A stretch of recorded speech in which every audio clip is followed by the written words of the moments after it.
Our top story tonight, the latest on a story we brought you earlier this week. Thanks for joining us. I'm Rich Pierce. A new system in place at a local high school to monitor where students are during the school day has some parents crying foul. Kate, about 15 minutes ago, things really started to wind down here outside the Millsop Community Center. But right after that, some members of the Native American community locally here from Weirton just came to the rally, and we're going to pan over and just take a look at them now. And they've been engaged in a discussion with Michael Keffer. Keffer, of course, is the one who organized this rally. Breaking news in Steubenville right now. You're looking at a house fire on Lincoln Avenue through the lens of our tower cam. Lincoln Avenue is closed at Railroad Avenue right now as crews work on that fire. Not a lot of details at the moment, but we will keep you updated as we learn more.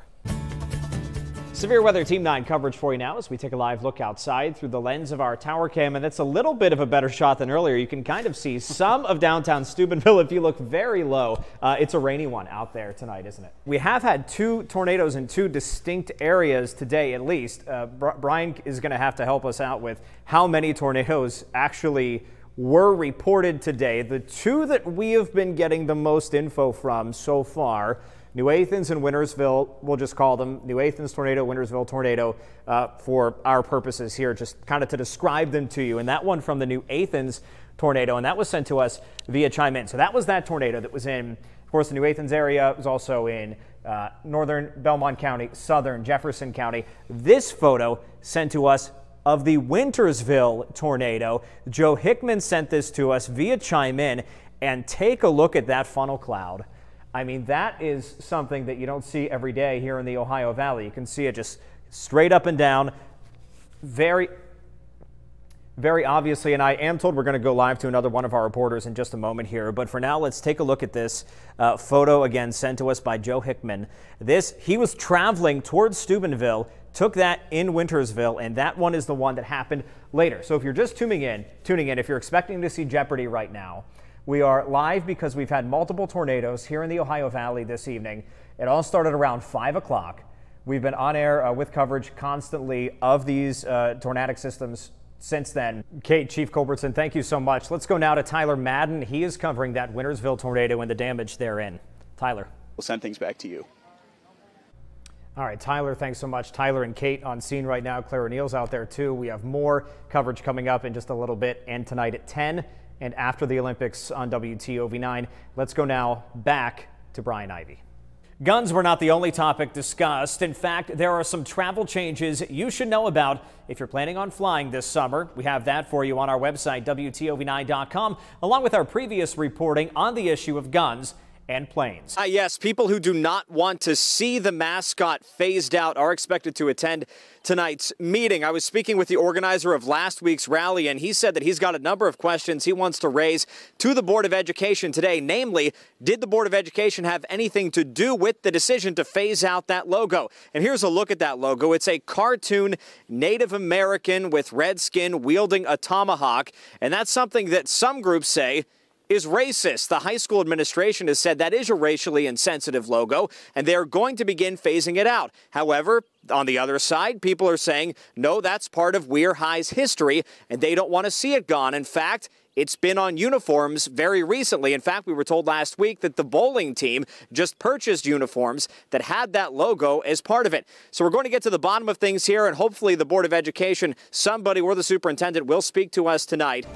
Starting tonight's health check, since the coronavirus pandemic began, more than 1 million people have called Poison Control with COVID-19 related questions. That's according to the American Association of Poison Control Centers. The oldest bridge in West Virginia is in Elm Grove, and it's about to undergo a rehab project. Next week, Monument Place Bridge on National Road will close for an estimated year and a half.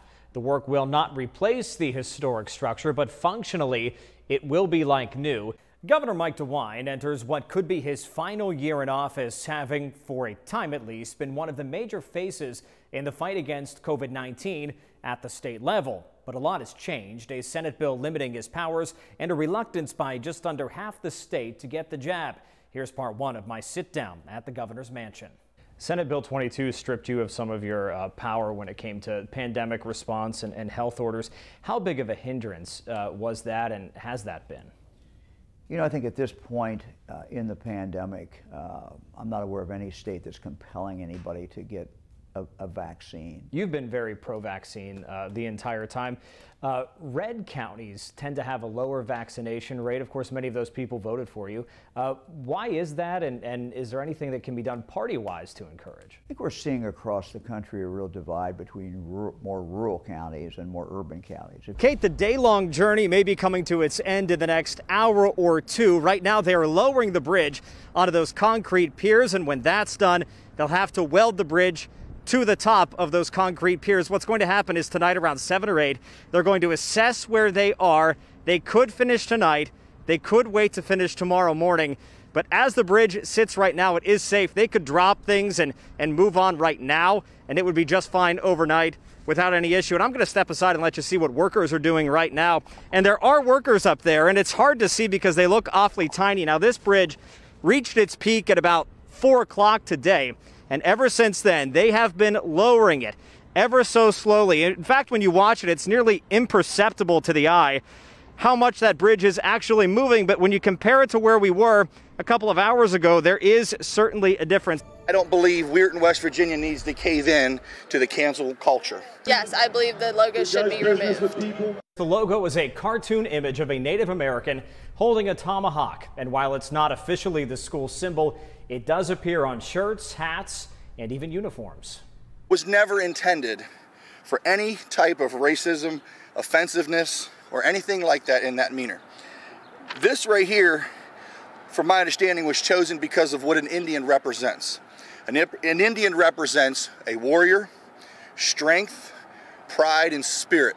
Michael Keffer is a 1997 Weir High grad and the organizer of the rally. He's not happy with last week's announcement that the high school would begin phasing out the logo. You had told me before you're willing to potentially pull your kids out of sports, potentially switch schools over this. Is that still the case? That very well could be the case. And that's not just coming from me. There's a lot of upset parents. The cause bringing dozens to the front steps of the Millsop Community Center. I'm out here because that Indian is not bothering anybody. They want to change our history. It's not about the sign. It's just history. I don't like that. I think it's terrible what they're doing. I was a Red Ryder, and all my life I was a Red Ryder. And I don't like somebody telling me I'm not going to be able to wear this logo that I'm wearing on my hat. I think it's crazy. I mean, are the Native Americans complaining about us? Who's complaining about us?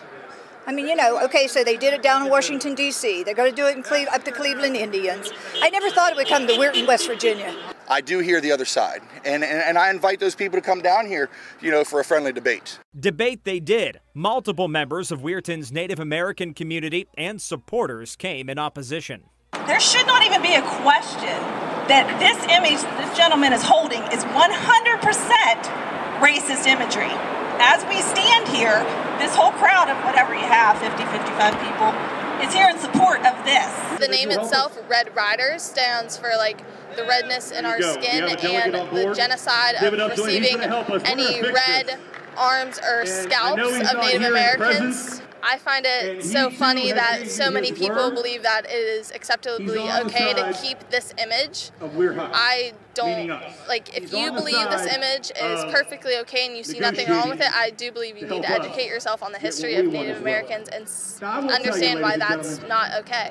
Supporters of the logo say it's not just the decision, it's how it was made.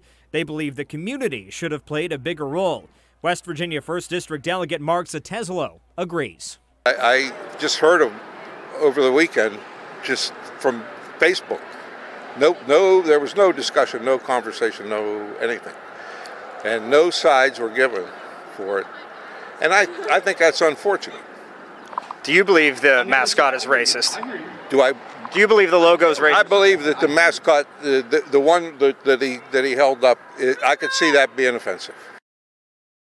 After speaking with the other side, Keffer did say he would be in favor of making alterations to the logo. You can find the original statement from Weir High's principal on WTOV9.com. We did reach out to her and the superintendent today, but have not heard back. The school's official logo is the Block W.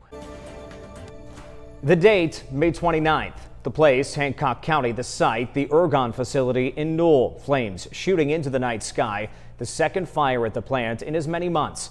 I sat down with Hancock County Emergency Management Director Jeremy Ober to find out how the county is grading the response and if there is cause for greater concern. Late in the evening on May 29th, the call to 911, a fire at the Ergon plant in Newell. But what happens after the call? Jeremy Ober is the director of Hancock County's Emergency Management. Representatives from the particular company or plant will be involved, the sheriff, the fire chief of that designated area, and they will have a group between them that is incident command team. The team formed. The response started. It was somewhere in the neighborhood of 50 different public safety agencies from the tri-state area that responded. Everybody was professional, and they knew exactly what they needed to do. A response for the second time in 2 months. A fire in a workshop broke out in April. No one was injured in that fire either. Does that concern you? Is that something that you're looking into and keeping a closer eye on now? It's not concerning. They're two isolated, separate incidents. One, it was related to a warehouse, carpentry type facility that they have, and the other was more related to their operations. No injuries and nothing harmful emitted into the air and water, per the state DEP's communications with us and with State Senator Ryan Weld. There was nothing that they said that made me think or believe or led me to think that they, were taking any sort of actions in respect to Ergon related to an incident, whether it be this one or a past one. Now to communicating with the public. There were evacuations that night, and the county does use a Swift 911 alert system that can send text messages to any citizens who have signed up. They can also send push alerts similar to Amber Alerts should the need arise. In this particular case, the area that was affected was mainly transient locations, to which patrol units on foot was the best method to notify them that they needed to leave the area. Crews were going door to door, but rumors about the severity of the issue spread online. One tweet from another local news outlet cited a sheriff's deputy at a checkpoint and called the scene at Ergon a ticking time bomb. In terms of kind of controlling the information flow then, is that something you'd like to see maybe better organized, or was that just kind of an isolated thing? I'd like to think that that's an isolated event. Generally speaking, I think with any type of incident, communications can always be a little bit better, though. Hancock's Emergency Management also uses social media to send alerts. We have links to social media accounts and information on how you can sign up for the Swift 911 alerts on our website, WTOV9.com. Ergon did issue a statement to us just yesterday saying, quote, the company is cooperating with local and federal agencies in response to both incidents and working with the U.S. Chemical Safety and Hazard Investigation Board to fully investigate the causes and contributing factors to the process unit fire. Both the maintenance shop and process unit area are still shut down and will be reconstructed once investigations are complete. We have the complete statement on our website, WTOV9.com.